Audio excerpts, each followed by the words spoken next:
Welcome to SuperTalk, the podcast that scratches your superhero itch. Just two suburban dads nerding out over superhero stuff on the small screen and the big. Buckle up, people. Enjoy the ride. Welcome to SuperTalk, the weekly podcast dedicated to news and reviews of comic book media on the big and small screen. This is episode 151, the Bacardi episode. Whoa!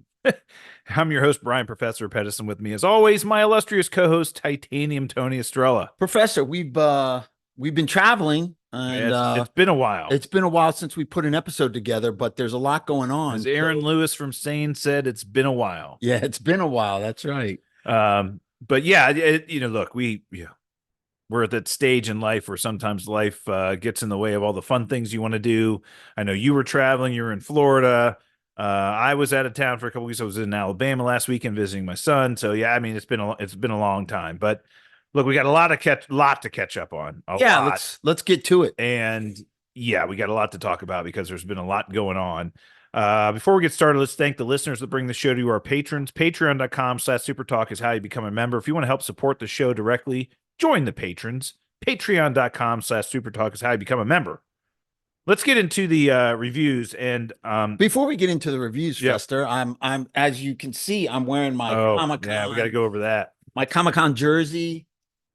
So we got screwed with pre-registration. So yeah, I was out of town a couple weeks ago. Yep. You had the pre-registration for returning for attendees Comic-Con for Comic-Con 2025. Yep. So returning attendee registration came up. Total gut You punch. jumped in the queue, never got in. Never got in. Like over an hour. Your wait is over an hour, and that little fucking toucan would not move. It just kept dancing. So open registration, we had to go for it. This past weekend was open registration. Saturday, open registration. That's the only chance you had to get to. Only chance. I had four computers set up, ready to go, jumped into the queue. One computer actually said 45 minutes. And I was like, whoa. If you see progress, if it says more than an hour, your chances are very unlikely. Yeah, because tickets typically sell out in 80 minutes. Right. 80 minutes is like the area where they sell it. So if you're more than an hour. To show how lucky I got last year, I was in literally within 5 minutes. Yeah, it's crazy. Yeah. So we're in there, and my ticker, the one computer is going down further. So it's like at 42 minutes. From 46 or something like that. And then it got down to 40. And then it jumped back to over an hour. And I was like, what? But the progress bar never moved. Like it kept having blue in it. And the toucan was, a third of the way through it. And I was like, wow, that's weird. What is going on? And I'm online and I'm looking online. And there's all kinds of problems. People in checkout are getting kicked out. They're getting error messages. People getting into can't complete their transaction. Nothing. So, yeah. Everything is bombed. And then all of a sudden, pause the line. They just paused everything. Yeah, you sent me that picture of that. Took a picture of your computer that says the line is paused, and you're like, WTF? Yeah, just a gut punch, man. And then the shit hit the fan. They had so many technical problems. They had to shut it down, and they're going to reschedule it for another time and date. So they completely canceled the sale. Open registration was completely canceled, and they're going to reschedule it at a later date, TBD. Wow. Yeah, it's just a shit show. Absolute shit show. Well, all I can say is New York City, here we come. I think it's hard to get in there too. I think it's less hard. Yeah, but I agree. But that just happened a couple weeks ago. So we'll talk about it a little bit. But I mean, we mistakenly thought that getting in finally after years and years of trying meant that we were basically always in. Of course. No problem. Yeah. That returning attendees pretty much always get a ticket, and the unlucky few that are trying to get in for the first time get the leftover scraps, and that's why it's so hard to get in. No. We found out painfully that is not the case. No. That even the returning attendees have a very small chance of getting I think a pass. an even more limited chance because I think that their algorithm wants new people. They want those fresh people. For instance, and here's my theory. This is my theory that if you went last year, you bought all your swag, you bought all the stuff. There's very little something that you're going to go new and buy. Only new figures or new pins or this and that. You know what I'm saying? But somebody that's new will buy more stuff. So that's what I think they do. I think they want more new people in there. And then, open registration, they throw all of the returning registries in there as well. And it's, fight to the death. Well, and as we've discussed, I am going to Ireland during Comic-Con next year. I may be able to go Thursday and Friday. So we'll see how things pan out. If we end up getting tickets, I'll probably make something happen. So we currently have a hotel room reserved. Yeah. Not sure if we'll need it. And not sure if we'll need it. Yeah. You were spun up this weekend, that's for sure. Man, I was on fire. Anyway. Well, yeah, well, let's get into the show. And look, we got a lot of things to review. Specifically, we have 4 episodes of Agatha that have aired since our last episode. Uh-huh. In all honesty, I have not watched one lick of it. Okay. I don't know if you've caught up on it or watched any of it. Well, good. Yeah. We can talk through it. I have seen some, summaries and some reviews online about the episodes. In complete honesty, when they broke into song in episode 3 to defeat the demon, that was it for me. It's just not my cup of tea. Yeah, I'm sorry. It's just not my cup of tea. Absolutely. So I have not watched a lick of it. I do plan on watching the finale this week, which they're going to air the last 2 episodes simultaneously, I believe, on Wednesday. Yep. And they're trying to get it out before Halloween. They're trying to get it out before the election, all the other stuff that's going on. So I will be watching the finale. That being said, I did hear today that the director came out and mentioned in an interview that to temper our expectations. And what she meant by that was that if you're expecting some major cameos, if you're expecting some major things to happen, reveals with characters that we have not yet seen in the show, you're going to be disappointed. So I think she purposely did that to set our expectations. So I think everything you and I have been hoping for, as far as, some indication that Wanda's alive or that Tommy's alive or that we see Vision or Mephisto or so, I think highly likely that none of that happens. Well, that's a shame because to be honest with you, that's why I'm watching it. Yes. I'm watching it for some kind of Easter egg or nugget at the end of this witch's road that leads me to get excited for what's next. And if that's not the case, that's completely, I'm really, really You really feel like you've been sold the bill of goods at that point. Here's the show in a nutshell. It's okay. As a matter of fact, the last episode 7, was really their best episode. Let me tell you what I know because I don't know much, and then you can kind of fill in the blanks. From what I understand, again, each episode they have some kind of trial that they have to go through, and they end up being in some weird costumes and all kinds of other things. From what I've heard, I think like episode 4, it was revealed that Billy was the son of Wanda that had been reincarnated into a new body when they like vaporized in WandaVision. When Westeros shrunk, when she killed the whole bubble of hate that she created, Westview shrunk.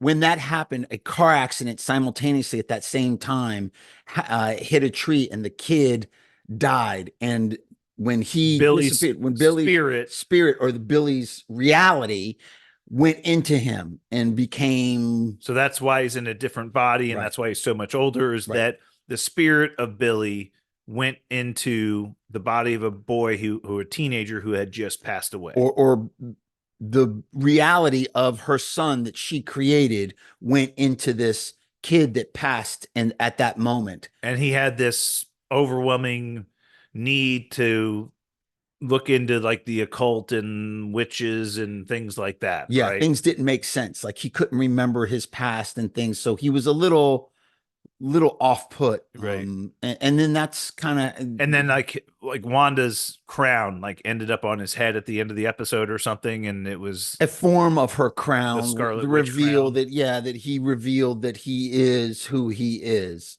He's a Maximoff. So listen, the show's okay. And the other reveal that I heard, I'm sorry, I didn't mean to interrupt you, but the other reveal that I got, which you can kind of confirm, is that Aubrey Plaza's character is Death. Yeah, she's a green witch. Her name's Rio in the show. She's a green witch, which is critical to the Witch's Road. You need a green witch with you. So they bring her in some Well, I bizarre remember way. her coming in like Yeah, episode 3 or whatever it was. Yeah, yeah. 2 or Then 3. it's revealed that she is the character Death, although it was leaked weeks ago Right. before that in a toy. And the two of them have like some kind of relationship. Yes, Yes. they were romantically involved. Yeah. Agatha and Rio were romantically involved, and Agatha I think knows who she is. And the other thing that I heard is that the entire Witch's Road is a manifestation of Billy's powers, the reality warping powers that he has from his mother. He is basically creating the Witch's Road with his powers.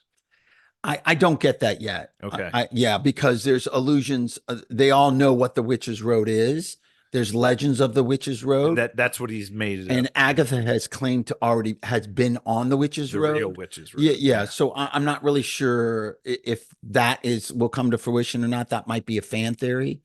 I don't see that yet, but you know, it's not my cup of tea, right? I don't. You're watching it for it's the Easter eggs and the I'm watching the reveal of right. something happening. Anything to do with Wanda, anything to do with maybe upcoming Vision or Wonder Man or Mephisto Right. in Ironheart or any of that. Oh, and I heard Ralph Boner showed up. He did. Yes, in one of the episodes. And he's kind of fucked up because of what he went through in there, and he gives some clues to what was going on, which I think kind of put Billy in a reality that he now can relate to. Like, okay, all these weird dreams I'm having and everything. Now I know who I am, and so yeah. But again, that was kind of wacky but disappointing because he was still Ralph Boner. So, but he was in an episode. Right. And we're referring to Evan Peters, who played Quicksilver in the X-Men movies, but then played Wanda's brother, who was also Quicksilver in WandaVision. It was kind of weird, but look, I haven't watched any of it. I don't know if I'll go back and watch any of it. I think having watched what I did watch, I'm like, yeah, this is just not my jam. Yeah. And it's the CW Charmed. If you like the CW Charmed, you'll love this. If you like Hocus Pocus from Disney, you'll like this. It's kind of that witches and people are like, it's terrifying. It's their scariest. No, it wasn't. Multiverse of Madness. Multiverse of Madness had more gore and horror in it than this does. Right. To be honest with you, they're trying to and let me tell you something. People that like this show are toxic in love with it. Like, don't you dare say anything bad about it. Very similar to Ms. Marvel. They're no question. They are like over the world, like defensive for this show. Oh, and there's so many bots that are pro this show that you can tell. Like, I don't know if Marvel or Disney has hired these companies to create these accounts to flood the market with positive feedback on these and attack whoever doesn't like the show. I think it has done fairly well on Disney Plus as far as like streaming numbers are concerned. Not great, but it has done fairly well. And I don't, not really sure why, but I think because it's the only Marvel thing it's the only after it's the only thing out right now. Yeah. It's the only thing out right now besides the Penguin, which blows it away. Which we'll talk about, but right. But again, so the finale is tomorrow night. Yeah, I'll watch 2 episode finale tomorrow night. Episode 7 was good. Episode 7 was That's where pretty they good. defeated the Salem 7 or whatever it was that was chasing them. Yeah, and the reveal of death. Rio was death. And Lilia is one of the witches. It's her kind of backstory and her origin story, and she jumps around in time, and it was pretty good. But they used time in a bottle, which was also used in that X-Men movie for Quicksilver. Time in a bottle when he's doing the slow motion, the first one, Yeah. that first scene, which Oh, was special. yeah. And people are saying that that song belongs to Agatha. And I was like, really?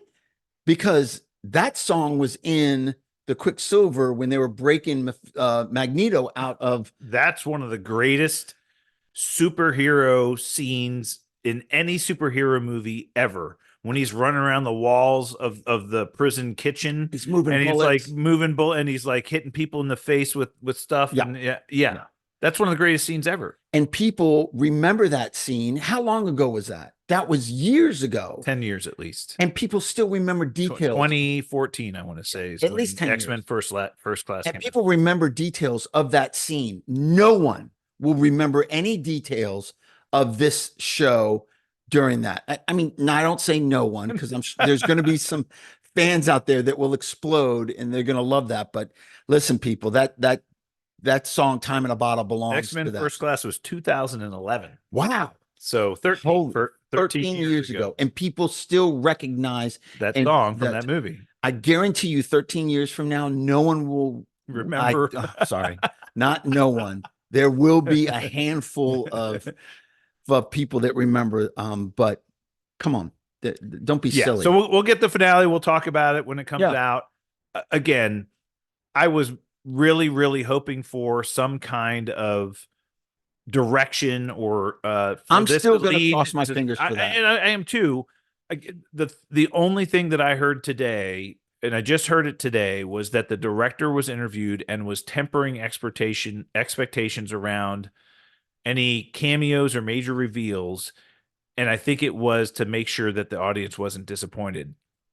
But that interview in itself is leading the audience to be disappointed already. Question. So no question. And I hope that was just maybe it's a pump fake. Maybe it's right, a redirect. Right. Hey, I don't want anybody to think. Or maybe it's just pertaining to Wanda. Like, you're not going to see Wanda, people, so move on. But you would think if they're, and that's what gets me, is that I think if they were trying to hype it up, they would like almost, well, you never know what can happen on a show like ours. I get it. You know, Mm-hmm. No, she basically came out and said, look, if you're expecting X, Y, and Z, don't expect it. You know, so Billy and Tommy reunion, no, it's not going to happen. Well, that's kind of been Billy's mission. The whole thing is to find out what happened to Tommy. Correct. Right? Correct. Yes. All right. We'll see. Yep.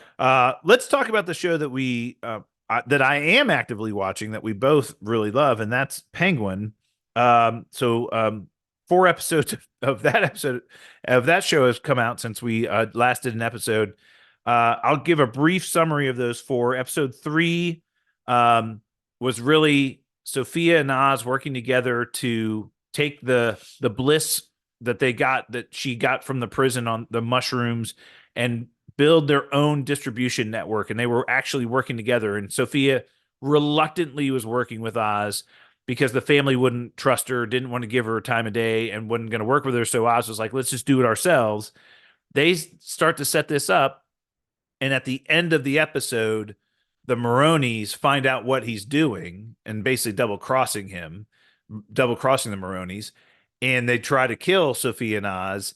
And Victor shows up and saves the day, crashes in. The big reveal there, though, is that the head of the Maroni family, the wife, tells her, Sophia and Oz, and he's like saying, hey, he's completely admitting that he was fooling her. He was just we can tricking still her. work together. We can still work together.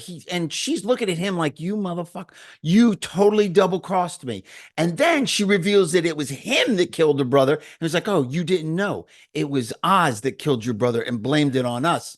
And her face and the way they shot that and the way the music and sound toned way down, like she heard nothing and just saw his face and read. She knew that he was the one. He was the one. Him over. Unreal. So Victor saves Oz and they escape, which is the end of that episode. the whole entire next episode, episode 4, in my opinion, was the best episode of the season And so very far. little penguin in it. It was literally the 2 minutes after Victor had crashed into the Maronis and saved Oz, and they drove away. They get away, they burn his car, and then you don't see him again. The entire episode was dedicated to Sophia. It went into the backstory of her when she was younger with her father. She was being groomed to take over the family because the brother was such a mess up. You know, he was a druggie. He couldn't get his crap together. The father saw something in Sophia that made him believe that she could take over the family, and he was grooming her. Oh, no, quite. Yeah. But she ultimately found out about, well, her mother dies, tragically, is thinks theoretically hangs herself. But then she finds out all these other girls are dying in the bar, in the club, in the nightclub, Hanging themselves with the same wounds, right? same defensive wounds. She finds out that it's her father who's doing it. He's the hangman, but he frames her to be the hangman and She has her confronts him about it. He denies everything, and then they send her to Arkham as the hangman and puts every one of those crimes on her. Hand out the Emmys right now. That was an amazing episode. If she doesn't get an Emmy for this, if Colin Farrell doesn't get an Emmy for this, it's ridiculous. But the crazy part of that episode, Titanium, was we got to see everything she endured in Arkham. Right. So they were trying to get her out. Her brother was trying to get her out, but she was stuck in there. The whole family wrote letters that she's crazy. Right. But they were attacking her in there. They were putting her under the crazy doctor in there. Were doing shock therapy. Is crazy. The torture she endured in there. And ultimately she gets out. And that's where the other psychologist, I can't remember his name, but he, kind of falls in love with her. Doctor, yeah. And but she ends up getting out, getting freed after her father is killed is when she gets freed. But everybody still calls her the hangman, and nobody but Oz knows the truth that she never did any of it, right? Because Oz was the one who turned her into her father. Yeah. And so we didn't know this, but that's why she's always been a little bit leery of Oz. She confronts him in one episode. She confronts him, and he was just like, was it worth it? I didn't know they were going to do that, but was it worth telling your dad that? Yeah, I got the club, I got status, I no longer was a driver. I was somebody. Driver, right. Yeah, I was somebody. I got control of I got my own deal. He gave me my own deal. I was supporting that, and so he said, yeah. Well, it shows you exactly what we said the whole time. He's in it for himself. Everything he does is all about himself. What's so great about this show is that you have feelings for him. Yeah. You're rooting for him at some point. You're like, man, I hope he makes it. I hope he's a complete dirtbag, but you're totally rooting for him. You totally, because he's amongst a bunch of other dirtbags too. Unreal. Yeah. That's what I'm saying. The way they're building this character of being a true villain is spectacular. Yeah. And the crazy thing, when she gets out of Arkham, she's around. We've seen her around, obviously, but we then come back to present day, and she kills her entire family. They basically give her an ultimatum, say, you need to go to Italy. Yeah. Like, here's a plane ticket. You need to get the hell out of here. You're gone. Right. We can't, you're a distraction. We don't want you. She shows up at the house and gasses the entire family, kills everybody except for a little girl. The little girl she saves, and one of the head bosses, one of the underbosses. Yeah. Yeah. And she says, I need your help. I need a bag of money that your dad, and she tortures him, finds the money. They have a meeting of everybody else. The entire family's dead. She's like, I'm taking over. He's there, and she shoots him in the head in front of all the other captains and underbosses, and says, this is a new family. We're renaming it. We're now the Gigantes. We're not the Falcones anymore. We're the Gigantes, and you're going to earn under me. We're going to be okay. So, I mean, she totally flipped the switch. So now she's running the family, right? Which is crazy. Yeah. Episode 5 is that we get that whole story. Maroni, Oz and his crew, make a deal with the Maronis to get the mushrooms back. In exchange, they kidnap the son. They make a deal to exchange the son for the mushrooms. He sets Maroni's wife and son on fire in a warehouse. The mushrooms get destroyed except for a couple of buckets. And he's like, oh, crap, this is terrible. He tries to get Maroni killed in prison, who escapes because the guard, he Had keys. and he gets out. And now Maroni and Sophia are kind of teamed up together to kind of go after Oz. Yeah. And so Oz is now off in hiding in Crown Point, which is where Victor's from. And they had set up shop there. And that's kind of like this last episode. They're hiding out with his mother, Vic, and yeah, they had to go on the run. The mother's living in one of Victor's old friends' apartments. Oz and Victor have set up shop in the subway tunnels underneath Crown Point. You can tell they're setting up the Penguin's lair. This is where the Penguin's lair is going to be, right? And this last episode was amazing. Like, they are full bore. It's like months later. They show you months later. Their entire Bliss operation is full scale. It's going great. They get all the other gangs to team up together to take over Gotham. Yeah, the episode's called Golden Table for a reason. Yeah, he's bringing all the bosses together as a distribution group. Yep, he's like, look, I'll be your supplier. You're the distributor. We'll own the city. Screw the Maronis. Screw the Gigantes. We're going to take over the city. Unfortunately, Sophia is on the hunt. She finds his ex-girlfriend, who gives her a tip on where they might be. And at the end of the episode, she walks into the apartment where Victor and Oz's mother are. Yeah. And then the episode ends. Oh. And it's going to be, this show is so good. Oh, yeah. Like you said, hand out the Emmys. I mean, Colin Farrell and the actress playing Sophia, are going to get nominated. I mean, there's so many people that we know that I tell, I said, listen, you got to watch this show. You got to watch it. I'm not really a comic book. I saw. Yeah. You don't have to. I saw the big man. I said, you don't need to be. Let me ask you a question. Do you like gangster shows? Oh, yeah. I love gangster shows. Yeah. Did you like The Sopranos? Yeah, of course. It was the best show on TV. Hello. I said, you got to watch this show and tell me about it. Now I'm getting texts from all these people. Yeah. Oh, man. I can't believe I haven't watched this before. It's so good. I binged it last night. I'm all caught up. I was like, ooh, one night. It's amazing. It's good. It's a great show. So great good. writing, great actors. And the storyline is at a great pace. Every episode has one of these mic drop endings, like cliffhanger. Like the last scene is a mic drop. It's so good. It's like, holy shit. Well, and Oz is always in trouble, whether it's in trouble with who he's trying to please at the moment, or it's in trouble with his mom, or he's in trouble with, his crew or whatever. And he always seems to talk about it. What did I heard somebody call it, his superpower is like BS foo.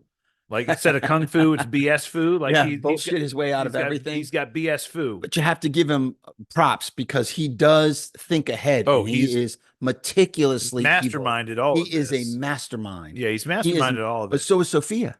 Yeah, Sophia's not bad herself. Yeah. So this is going to come to a conclusion. I wonder how it's going to end. Yeah, and again, I think this next episode is going to be, he gets captured by the Maronis and the Gigantes, and he's going to have to talk his way out of it, figure all this stuff out. Look, I told you this weeks ago. He has the biggest plot armor, in the history of plot armor. They're not going to kill his character off. No. So he may be in trouble, but he ain't getting killed. So it's just really, how does he get out of it? Right. Not how does he escape? Yeah. I think for this show, I think they really got to make an impact. I think his mom and Vic are definitely not going to make it. Might not make it. Yeah. And they do have to villainize him a little bit, because they have, to your point, Titanium, made him a bit of an anti-hero. A little bit. You root for him. But he is brutally, the way he burns people, and he's a dirtbag. He is a great penguin. It's so perfect. Yeah. We were looking forward to this and hoping it was going to be good. I'm telling you, Matt Reeves is a genius. What he's doing with this universe Batman right now. 2, that has climbed to one of my most anticipated movies, Batman 2. And I'm going to say this, and I'm going to be completely honest. Batman 2, for me, this is just my opinion. Don't bring the hate. Keep your hate boners in your pants. Batman 2 is more anticipated than Spider-Man 4 for me. I'm going to say that right now because of what he is building. The Elseworld that he has built is fantastic. Yeah, and again, we'll talk about Spider-Man 4 here in a little bit, but from what the early stuff that we've heard about what they're trying to do with it makes me believe it's going to be a little over ambitious. So not what we were hoping for. Well, he's definitely said that he's not going to, his Batman will not be fantastical. So we're not going to see. No, if he does the Batman, just another one of those with different villains that he's got to fight against. Yeah. That's all I want. Oh, that's what's going to happen. Yeah, I think they'll bring in the owls, the court of owls, Mr. Freeze. Maybe I hear is maybe, rumored. But Mr. Freeze isn't going to be wearing a shell, and he's not going to have like super cold powers or something.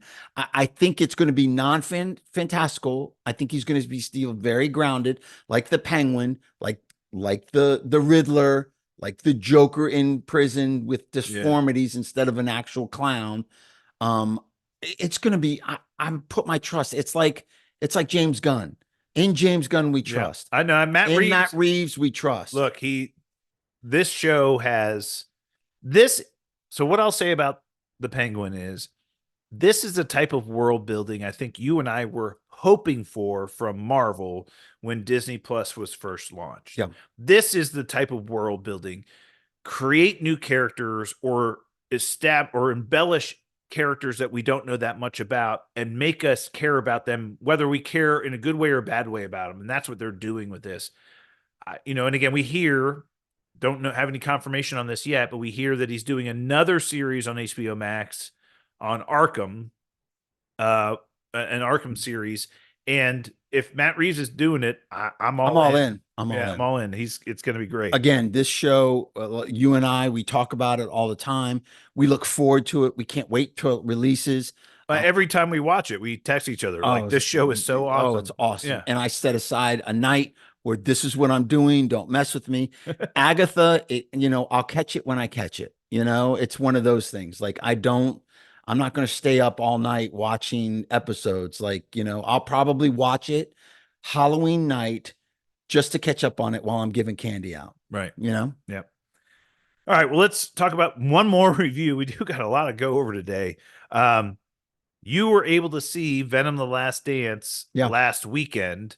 Why don't you give us your thoughts and impressions on the movie? What did you think? What was good? What was bad?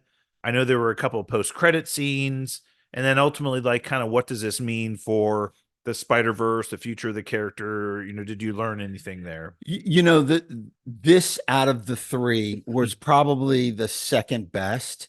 And that's not saying much. I did not three like Venom movies. Yeah, I did not like Carnage. Yeah, Let There Be Carnage was weak. It was, and this wasn't. This was just a little bit better than that. It was the first one was good. The first one was good, but not great. Right. But it was good and it was entertaining and it brought the character in and I really like Eddie Brock and him playing Eddie Brock. I think he's great at that. This one was just okay. It's very clumsy. Some of the scenes seem really out of place. It's messy. Like the editing was not great from what I hear. Just the story, like the flow of the way story. That they clipped the story together. Yeah. I mean, it was very weird. Choppy. There was a dance sequence where Venom's dancing with Mrs. Chow. There's a song that they sing in a van at some point. It just seemed really super cheesy. And very clumsy, and the story did not flow. Very weak as far as I'm concerned. But what saves this movie is the last 25 minutes. The last 25 minutes of this movie is really fucking cool. Like, I thought, I was like, it left me with a good, like at Morbius, when those end credit scenes with Morbius, because Morbius was okay. Those end credit scenes were like literally somebody peeing on you. It was awful. I mean, just awful. And this movie, the last 25 minutes of it, there's a fight scene and multiple symbiotes take over humans and they fight these creatures that Null has sent. Oh, what do they call them? They're like giant cockroaches. Or like xenophobes or whatever. They're called. Yeah. They're fucking deadly and they're really cool. And they eat symbiotes, right? They eat humans, they eat symbionts, and when they eat them, they like spit them out of these vents, like the blood and bones spit out of the vents in the back of their head. It's really cool. And the symbionts that they created there are outstanding. And the fight scenes with them are great. So that was really, really cool. I'm telling you, the last 25 minutes of the movie is cool as shit. And it actually makes sense and this and that. This weird hippie family comes in and they shoot this giant. That's weird and clumsy. Like it really didn't It need didn't that. make sense, right? But the last 25 minutes of it is really cool and good. So it kind of saved it for me. And that's why I bumped it up to the number 2 Yeah. out of that. And then there is a credit scene where Null speaks, and he's got a little bit more than just 10 seconds. He's kind of featured in the very beginning. They go through that story, and They then give his backstory in the beginning of the movie, like well, who he how he was is. captured and The where he symbiotes is. basically are keeping him prisoner on a planet. They basically have this giant web, and they've been trapped him on this throne and in the void, and he's stuck there with them. And the only thing that can get him out is this, I forget the name. Codex. The Codex, yes. And the Codex is within Eddie Brock and Venom, because they have made a perfect union, a bond, Yeah. and that creates the Codex. And it's very unusual for them to have that kind of a strong bond. And that creates, so when he's in full form, the Codex can be seen by these zealots or whatever they are, these creatures. And that's the whole movie, the premise that these things are going after that. This thing can unleash him from this prison that he's The in. Codex. The Codex can unleash him. So the end credit scene, before the credits roll, there's a scene of him saying, "I will escape. I've foreseen it. And I will come to your Earth now that your champion is gone." I mean, here's a big spoiler. Venom gets destroyed with all the zealots. He gathers them, xenophobes or whatever, and they pour all this acid on them and they destroy Venom. Eddie Brock survives. They destroy Venom and the xenophobes or whatever, the animals that are. So he dies, and now Null makes his statement, and they say it, and they show his face. His face, the CGI on his face was horrific. Like it wasn't what I was expecting. It looked kind of shiny and plastic. Yeah, and I was a little disappointed with that. And then he basically threatens Earth that he's going to come and destroy Earth. Now there's a very end credit scene where remember the guy at the bar? Yeah. The Hispanic guy from Ted Lasso. Ted Lasso, yeah, the Spanish guy. Football is life. Yes, him. That guy. He gets captured at some point in the very beginning, and he's walking out of the rubble and destruction that he's thinking. He goes, "Hey, is anybody here? What's going on? Hello? Anybody?" And he's like running off looking for people. So he escapes and lives. And as they go, there's this cockroach crawling up on a rock. And there's a broken vial of, remember the scene where he's in the bar and the little symbiote was on the bar? Venom left a little piece of him there. Yeah. Well, this colonel in the army captures it. Cheetahwell Idafor. Yes. Whatever. Yeah. And they have a ton of symbionts that they've captured there, some in full size and some just little samples. So that is broken open, and the cockroach climbs up to it, and you see this little spark, like it's going to inhabit. So they give the illusion that Venom is still alive. Or the Venom symbiote survives on a cockroach. And will attach to the cockroach and go find Eddie at some point. So that's what they alluded to, and which was kind of cool. It wasn't a bad, kind of ending. And it gave you a vision of, okay, so Venom isn't completely dead, and he could still continue on, which is kind of cool. But the symbiotes that they had were very cool. Like that was my favorite part of the movie. Yeah.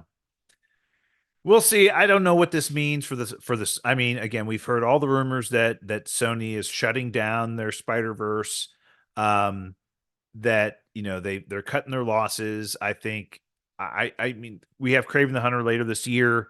I think the expectations for that movie are really, really low. Super low. I think it's going to be one of those things like we saw with Shazam and Flash, when the DCEU was being, kind of shut down, that it's just basically like, get our money back and it's done. So I think the Sony Spider-Verse that they've established around the Venom universe with Morbius and Madam Web and Kraven, I think that's all going away. And Well, if you, I Tom mean, Hardy mentioned, he said, I'm done playing the character, but part of that could be just be contract negotiations. I mean, he had a 3-picture deal. yeah, This was the 3rd picture. yeah, So who knows what that means? I think they left the door open for the symbiote to survive. They left the yes, door open for Eddie Eddie Brock Brock to continue. Yeah, basically to come back potentially. Could we who see him knows? in Secret Wars? I don't know. Maybe. Um, Again, there's a lot of theory and conjecture out there in the, I'll say the media universe that Spider-Man 4 with Tom Holland is going to be titled The King in Black, and that's what we refer to Null as, is the King of Yep, Black. So theory is that Null is going to be the villain, or at least one of the villains in that movie. There's also theories that Tom Holland's version of Spider-Man gets the black costume either in Spider-Man 4 or in Secret Wars, like he did in the comic books. There's all kinds of rumors, and Tom Hardy has said, "Yeah, my contract's up. I'm done playing the character, but I wouldn't mind crossing over with Tom Hardy. I mean, Tom Tom Holland. Holland and that version of Spider-Man." Again, I just think this version of Venom, that can't happen. I mean, again, they basically created a series of movies based on this lethal protector version of the Venom character that was established many, many, many, many years after Spider-Man and Venom were adversaries, where Venom was one of the biggest villains that Spider-Man had, and Eddie Brock hated, Right. Spider-Man and it's just, Yeah. I think you got to do that story. It was more of a money grab from my perspective, but Well, not much money. I mean, with Madam Web I and think then this this movie might Venom, do like 400 million. I think they're saying. ooh, it did not have. It's not doing well. Yeah, but I I can think tell at you the that. end of the day, It was 400 worldwide, million. it might do 400 million. Yeah. Okay. Maybe make a little bit of money. Yeah, make a little bit of Yeah. money. Yeah. I still think Yeah. it's just Sony has had some really um garbage type of box offices. So I think get the Spider-Verse, get that relationship back with Marvel, get the creative coming out of Marvel. You guys still keep the rights, but work with Marvel That's, I on think, that. the best case scenario. If we go with Tom Holland and ultimately introduce a Miles Morales in the MCU, I mean, it just makes so much. If Sony wants to continue to build, or they want to restart building another universe that's a Spider-Man based universe of their characters, I think they're going to go with either Andrew Garfield or Miles Morales. And Yeah, there's mentioned in this Venom movie about the six, and they never really it was um mentioned. it was mentioned, yeah, and they never really kind of elaborated on it. They really really don't know who they were talking about or what they were talking about. They're very vague on it. And the rumor is that they might be developing a Sinister Six film. Well, I think Completely ultimately they were going to do that. yeah, They were going to do that. That when they did, that's the reason why they did Morbius and why they did Craven, and they the were going to, Vulture, yeah, and they had the Scorpion. right. They were going to have a Sinister Six movie, but I think they're punting. Oh, Yeah, so we'll see. I mean, after again, Craven, yeah, if we're Craven shits the bed, it'll yeah, make I a couple think hundred million. it might do as well as this Venom. Yeah, but I think that they're going to ultimately put all of their eggs in the Tom Holland basket, They should. and which they should, and trust in Marvel to do right by this character. And look, they made more money in the 3 movies they did with Marvel. They made Yeah. probably 5 times as much money in those 3 movies as every movie they've done on their own ever did. Yeah. Agree. Right. Yeah. All right, we got a lot more to go over. Let's talk about some news. So, there was a leak just the other day of Disney Plus's release schedule for next year, for 2025. Again, we do know that we are expecting a couple of other things to come out before the end of this year. I believe after Agatha, we are expected to get, is it What If season 3 coming out in December? There was something coming out in December, and I can't remember exactly what it was. Professor, I think you're right on. What If I season think it 3? was What If season 3. Yeah, so November, December timeframe. But they did announce their 2025 release schedule, which is great. So we did get, I guess, in D23 they did talk a little bit about this animated show called Friendly Neighborhood Spider-Man. Yeah, animated series. Which was originally titled Spider-Man Freshman Year, Yep. but now it's called Your Friendly Neighborhood Spider-Man.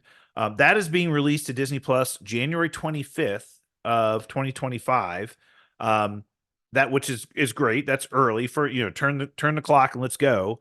And then Daredevil Born Again, which was previously announced, will be released in March. So March 4th, we will be getting the Daredevil Born Again, I guess season 1.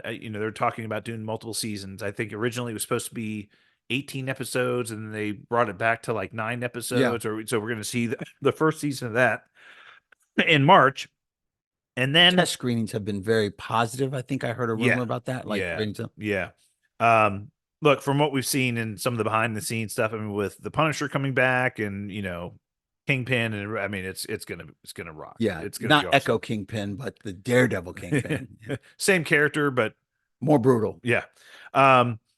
Then the animated show Eyes of Wakanda, which was also teased at D23, will be coming out in August of 2025, and that's only going to be 4 episodes. But again, from what Ryan Coogler told us, it's an animated show that kind of goes back in the history of Wakanda and talks about different versions of the Black Panther and their hunt for protection, the way that they protected vibranium over the years. And so not too much, we should see some more about that if it's coming out next year. That'd be great. Ironheart will be released in September. So September 3rd, we are finally getting that Ironheart series, which has been done for 3 years now. Unreal. Finally being released in September. And then we're going to get Marvel Zombies animated again. I believe it's being animated by the same team that does the What If animated series. That's coming out in October of next year. And then we end the year in 2025 with Wonder Man, which is as well has been done for about a year and a half now. Yeah. So the Wonder Man series will be coming out in December of 2025. Excellent. Yeah. So pretty cool. At least we kind of know what's coming. And for us to get, 6 confirmation of 6 releases on Disney Plus next year, that's pretty good, Yeah, I'm probably excited about 3 of those. Yeah. Yeah. The other, I think, we talked about this with Agatha and a couple of the others. The leftovers before the changeover, which Ironheart and Wonder Man were, I'm not that excited about those, but I was excited when they announced Wonder Man because I liked the character in the comic books, but I kind of know who was in charge of it when they made it, so I'm not really excited about it at that point in time. We'll see. Hopefully they've done something with it. So there's been so much that's come out here this past week. So Daniel Rickman, Daniel RPK, RPK News on Twitter came out and announced that he has heard that Marvel is fast tracking the end of the multiverse saga. So we know this multiverse saga has been going on for a couple of years now. It has not been met with very good reviews. There's been a lot of movies that have been panned. We've got 3 movies scheduled for next year to be released. But there were only going to be 2 other movies. And we did get the big announcement at Comic-Con about Avengers Doomsday, as well as Avengers Secret Wars coming out in 2026 and 2027. What Daniel RPK said was that there are only 2 other movies that will be released before Secret Wars, after the ones we know that are coming out next year. So we have Captain America 4, we have Thunderbolts and Fantastic Four next year. And then we get Doomsday the following year. There's going to be 2 other movies. One of them is confirmed to be Spider-Man 4. So we know Spider-Man 4 is going to be one of those 2 movies that's coming out. Tom Holland confirmed that, yeah. I think they believe they start filming that next year. But that movie will be coming out between Doomsday and Secret Wars. But there's only one other one coming out. And we know it's not who we think it is. Well, when we get to our topic of the week, the one we know it's definitely not is Blade. Right. Which we'll talk about in our topic of the week. But the big question is, well, which one is it? There have been a number of movies that have been, I'll say, confirmed to be in pre-production or confirmed to be on the slate. And we can go over them right now. My guess is Doctor Strange 3, Thor 5. Midnight Suns, Shang-Chi 2, Shang-Chi 2, yeah. Midnight Suns, and that's pretty much most of it. What makes the most sense? Doctor Strange 3. Or Shang-Chi 2?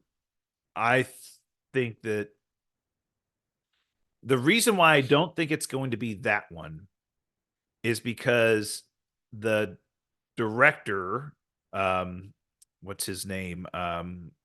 Daniel Cretton? Yep. Daniel Cretton. Mm-hmm. Is attached to one of the other projects that's coming out. Okay. And I'm not Shang-Chi 2 I wouldn't be disappointed. Look, we've heard that Thor 5 is going to be a focus on Thor and Hercules. That was teased at the end of Thor 4. They're going to get a new director, not Taika Waititi. They're going to come back more to the serious side of Thor and the character. They teased Doctor Strange 3 at the end of Doctor Strange 2.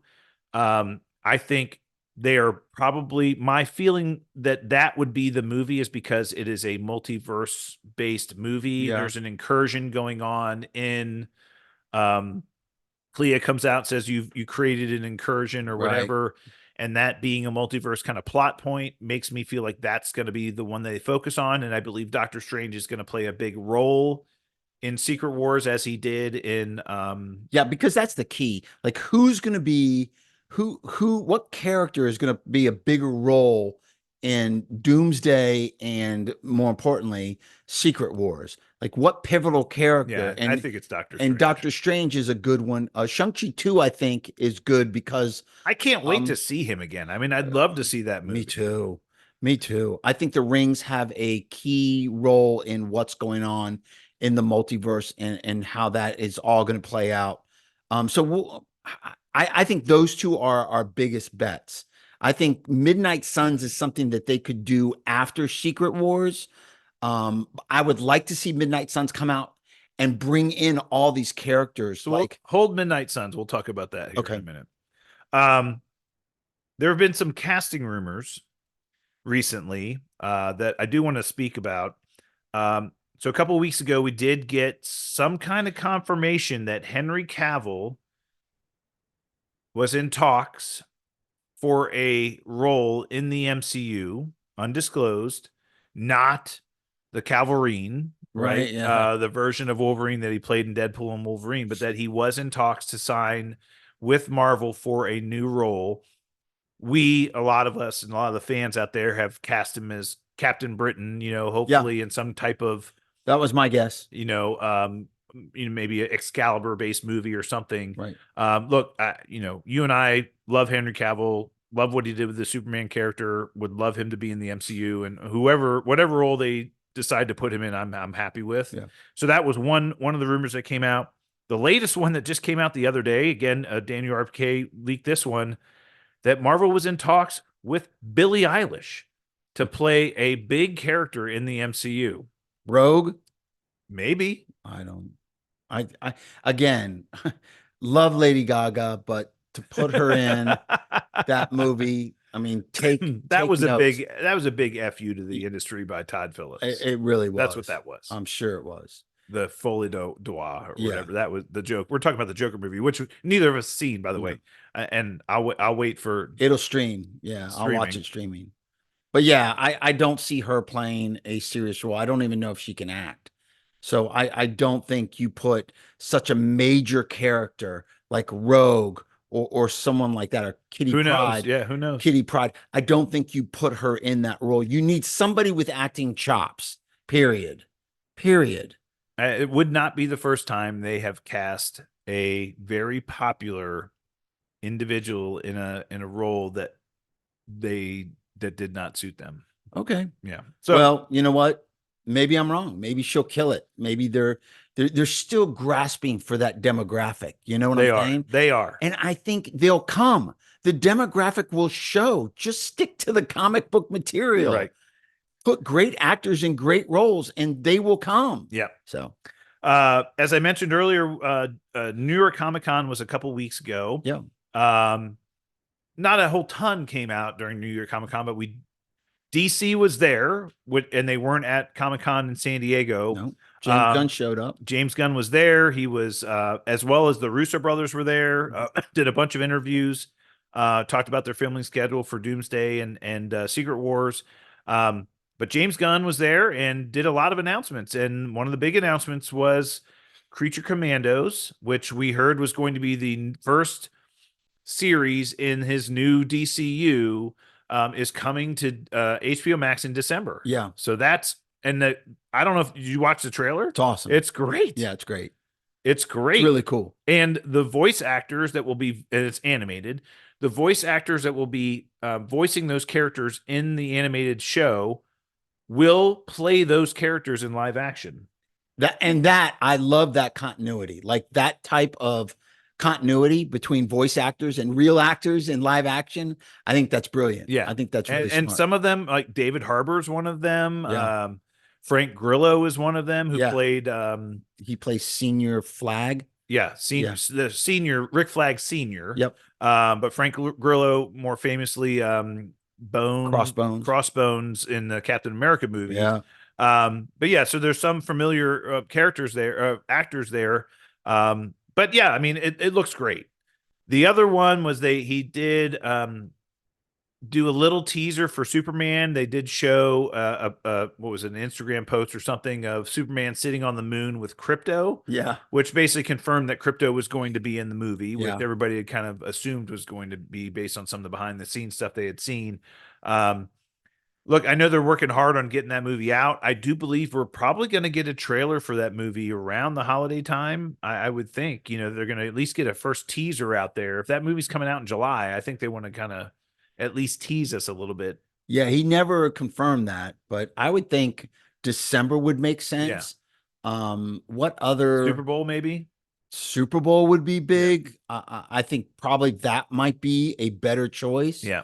But yeah, hopefully we get to see some footage of that. Yeah, it'd be great. So, again, he did tease a couple of other things. He did confirm they're working on Peacemaker season 2. Mm-hmm. Did confirm that. He did confirm that they're the Lanterns. Yeah, the Lantern series, that was the other thing. I thought we talked about the Kyle MacLachlan casting. Yeah, so they did talk about the Lantern series. Look, he's got a lot of stuff going on, and he's taking his time and doing it right, and that's why we trust him. So, well, we'll see. We trust him until we don't. How about that? Well, that's why this Superman movie is so important. It is. If it bombs, if it's not good, his credibility will go right out the window with it. Because that fan base, if you think the Marvel fan base is critical, the DC fan base is even more critical. Especially after it has splintered into the Snyderverse and now the Gunverse. It's a mess. And hopefully his movie brings those two factions together. Right. And all you have to do, just like Snyder did with Man of Steel, the reason why we were all excited about what they were doing with that universe was because Man of Steel, to this day, is one of my favorite comic book movies of all time. It was great. It was awesome. Yeah. And I liked Zack Snyder from a lot of his previous work. I mean, some of the movies he had done before, like, Sin City and 300. And I mean, he had done a ton of great movies. So I was a fan of his anyway. And then all of a sudden we got this really cool superhero movie. I was like, this is going to be awesome. Yeah. And then it kind of slowly went downhill over time. Right. He had issues and it had issues. Yeah.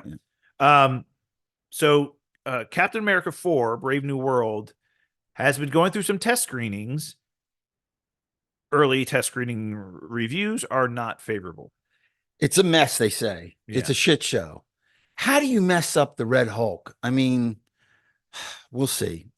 But after you got Titanium standing up in his chair and screaming at Comic-Con when the Red Hulk came out. My reaction to that, and I think we have a poster up here of that we got at Comic-Con, but my reaction to that scene hit me stronger. Hit you right in the nethers. Oh, it hit me harder than when Downey took off the mask and we were there. We saw the whole thing live.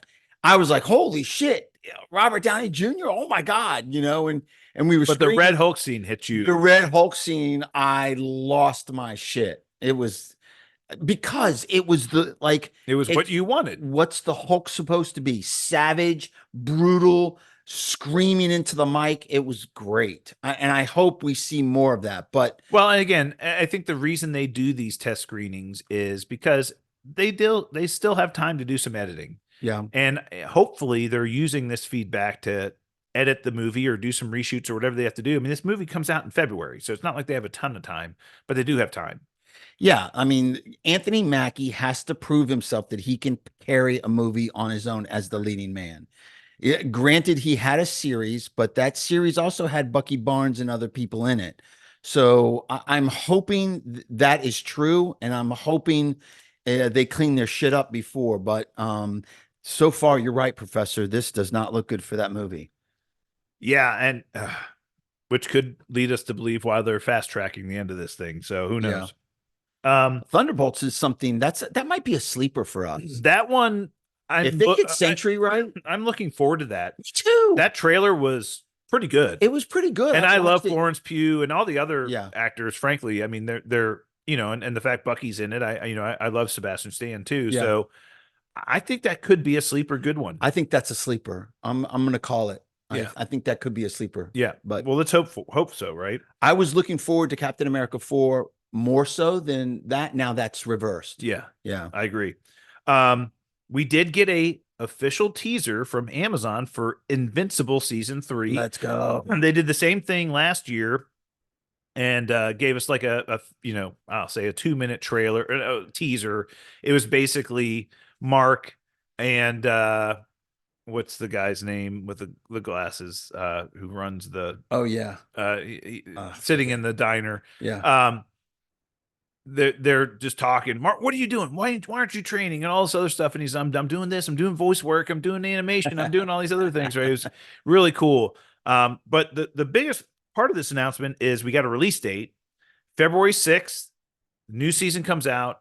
They are not doing a mid-season break this season like they did the last one. So remember the last season we got, was it 5 episodes? Yeah. And they took a break and did the other 5 and like 2 months later it sucked. They're not doing that again. So Great. we get they're going to drop it weekly. You and I love this show. Yeah. And these characters, and season 3 is going to be great. I think we're going to get a lot of plot carryover from season 2 is going to be paid off in season 3. So I'm looking forward to it. Have we heard anything about The Boys? No. Gen V, The Boys. Has that just Gen V should be the next one coming out. We haven't heard anything, and I wonder how much of that is due to the death of one of their characters that they had to do some rewrites and make some adjustments. I don't know. You're right. Who knows? Yeah. Right. Mhm. All right. Well, let's get to our topic of the week, brought to us Let's by roll. our friends over at Studio GG Studios, home in the Man Band Corner of the Cobb. Yes, sir. I wanted to talk about the future of the Blade movie. So Marvel made an announcement about 2.5 weeks ago, a little over a week ago, that they were making some major adjustments to their movie release schedule. Some of the projects that we had heard about that had been announced previously at previous Comic-Cons and other things were completely shelved. First one being Armor Wars. Yeah. So that was originally going to be a Disney Plus series with Don Cheadle. Then they said, oh, it's too big for Disney Plus. We're going to make it a major motion picture. That was the next story we heard. And now it's completely being shelved completely. Yeah. And I think it just didn't fit into the broad story. And I think the timing of it just didn't work. And the cost, I think some of the cost cutting measures and all the animation that's required to do all that armor just didn't work out for them. Yeah. So they're shelving that. Eternals 2 also being shelved. Yeah. That was supposed to be on the schedule. They had announced that they were going to be doing a second Eternals movie. Does this mean we won't see those characters again? I hope not. And I do think we will see them again, just in other movies. I would be shocked if they don't show up in Secret Wars. Shocked. Yeah. Similar, I think they would play a similar role to what the Guardians of the Galaxy played in Infinity War. Okay. Right? Yeah. Maybe they show up somehow, somewhere, and they play a role there. They did this big tease at the end of that movie with Harry Styles and, the Red Fox version of the Eternal, Right. Thanos' brother. It just never paid off. So that one's being shelved. The other one, they said, we are canceling Blade, or we are postponing Blade indefinitely. So they have had Blade on their release calendar, release schedule, and have been slowly pushing it back and pushing it back and pushing it back. Matter of fact, they're supposed to come out October of this year originally, and then had kept pushing it back, and now it was in limbo. We just didn't know what was going on. We've heard all the stories about the script rewrites, all the directors who have been attached to this project and that ultimately left the project. They're still looking for a director. Completely said, we are canceling this movie indefinitely. The next story that comes out is they are going to be fast tracking a Midnight Suns movie. I don't know what the word fast tracking means. It means to me that they are going to be rapidly developing this project. From what we have been told, they're looking for a director to attach to the project. Sounds like they've at least got the outline of a script or story that they want to go for. You and I have been saying this all along. This is the direction we were hoping they were moving with Blade anyway. Yeah. When this news first dropped, you and I talked to each other a little bit. I think you and I had the same opinion. It would be better to introduce Blade, Mahershala Ali's version of Blade, sideways in a Midnight Suns movie. Yeah. And then when it does well and people like him, then you give him his solo movie. Like Black Panther and Civil War. Yeah. Exactly. Yeah. Exactly. Black Panther was in Civil War. He ended up getting his own movie. Fantastic. It was exactly the same thing. So why not introduce him in a Midnight Suns movie? You bring Moon Knight back, Blade. You can introduce Ghost Rider in that. Man-Thing, Werewolf by Night. Correct. The Black Knight. The Black Knight, Blade, and Ghost Rider are the three that you bring in sideways with potential of having their own movie in the future. And if you want to do this, I mean, again, there's been a number of different characters that have been on the Midnight Suns. Originally, Doctor Strange was involved. You had Elsa Bloodstone, who was also in the Werewolf by Night special. You could bring her in. Wanda could be part of it if you wanted to or two. I mean, there's lots of different ways they could go with this. But again, it would be a team focused on fighting some type of supernatural or occult-based threat that you need people with unique skills and abilities to handle. Yeah. And look, these characters like Ghost Rider have such a huge following and they're so popular. They are B+ list characters. Like I would call Ghost Rider a B+ character. Yeah. Not an A character, not a member of the Fantastic Four or the X-Men or the Avengers, but a B+ character. What would you call Blade? B character. I would say a B+ character.